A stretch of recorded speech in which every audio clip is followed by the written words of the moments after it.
മലയാള സിനിമയിൽ ഒരു സമയത്ത് ഏവർക്കും പ്രിയപ്പെട്ട നായകനായിരുന്നു ദിലീപ്. ജനപ്രിയ നായകൻ എന്ന പട്ടമുള്ള ആളായിരുന്നു ദിലീപ്. അതുകൊണ്ട് തന്നെ ഒരു സമയത്ത് ദിലീപ് ചിത്രങ്ങൾ വന്നാൽ തിയേറ്ററുകളിലേക്ക് കുടുംബങ്ങളുടെ ഒഴുക്കായിരുന്നു. അയൽവക്കത്തെ പയ്യൻ ഇമേജും മികച്ച ചിത്രങ്ങളുടെ നീണ്ട നിരയുമൊക്കെ ദിലീപ് എന്ന വ്യക്തിയെ സാധാരണ പ്രേക്ഷകരിലേക്ക് അടുപ്പിച്ച ഘടകമാണ്. നിരവധി സൂപ്പർ മെഗാ ഹിറ്റുകളാണ് അദ്ദേഹം നൽകിയിട്ടുള്ളത്. 2000-ന് ശേഷം മമ്മൂട്ടി, മോഹൻലാൽ എന്നിവർ ഒന്ന് ചെറുതായി പിന്നിലേക്ക് പോയതും ദിലീപിന്റെ സാന്നിധ്യത്തിലാണ്. ഡാൻസിലും ഒരു പ്രത്യേക കഴിവ് തന്നെയുണ്ട് താരത്തിനെന്നത് പല സിനിമകളിലൂടെയും വ്യക്തവുമായ കാര്യമാണ്.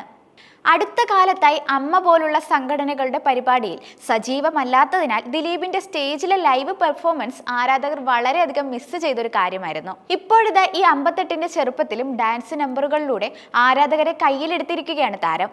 മലയാള സിനിമയിലെ ശ്രദ്ധേയരായ യുവതാരങ്ങളായ നിഖില വിമലിനും ഡയാന ഹമീദിനും ഒപ്പമാണ് ദിലീപ് അടിപൊളിയായി ഡാൻസ് ചെയ്യുന്നത്.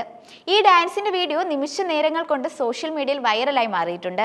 ദിലീപിന്റെ തന്നെ സിനിമയായ ക്രിസ്ത്യൻ ബ്രദേഴ്സിലെ ഗാനത്തിനൊപ്പം മൂവരും ഒരുപോലെ ചുവടുവെക്കുന്നത്. എന്നാൽ ആരാധകരുടെ ശ്രദ്ധ മുഴുവനും ദിലീപിലായിരുന്നു. അടുത്തിടെ ഖത്തറിലെ ദോഹയിൽ നടന്ന സ്റ്റേജ് പരിപാടിക്കിടെയായിരുന്നു താരങ്ങളുടെ നൃത്ത പ്രകടനം ഉണ്ടായത്. നിറഞ്ഞ സദസ്സിന് മുൻപിലായിരുന്നു ദിലീപിന്റെയും മറ്റു താരങ്ങളുടെയും പരിപാടി. നേരത്തെ പൊതുപരിപാടികളിലൊക്കെയും സ്ഥിരമായി കാണാറുണ്ടെങ്കിലും ദിലീപ് പഴയതുപോലെ ഡാൻസ് കളിക്കുന്നത് ആദ്യമായിട്ടാണെന്നാണ് ആരാധകർ കമന്റ് ബോക്സിലൂടെ പറയുന്നത്. രാമലീലയ്ക്ക് ശേഷം പറയത്തക്ക ഹിറ്റില്ല ദിലീപിന്. ഇടയ്ക്കിറങ്ങിയ 5ഓളം സിനിമകളിൽ വലിയ പരാജയമാണ് താരത്തിന് നേരിടേണ്ടി വന്നിട്ടുള്ളത്. അതിനിടെ ദിലീപിന്റെ ഡാൻസ് വീഡിയോ ആരാധകർ വലിയ രീതിയിൽ ഏറ്റെടുത്തിരിക്കുകയാണ്. നിരവധി ആരാധകരാണ് ജനപ്രിയ നായകന്റെ തിരിച്ചുവരവിൽ കമന്റുമായി രംഗത്ത് വന്നിരിക്കുന്നത്.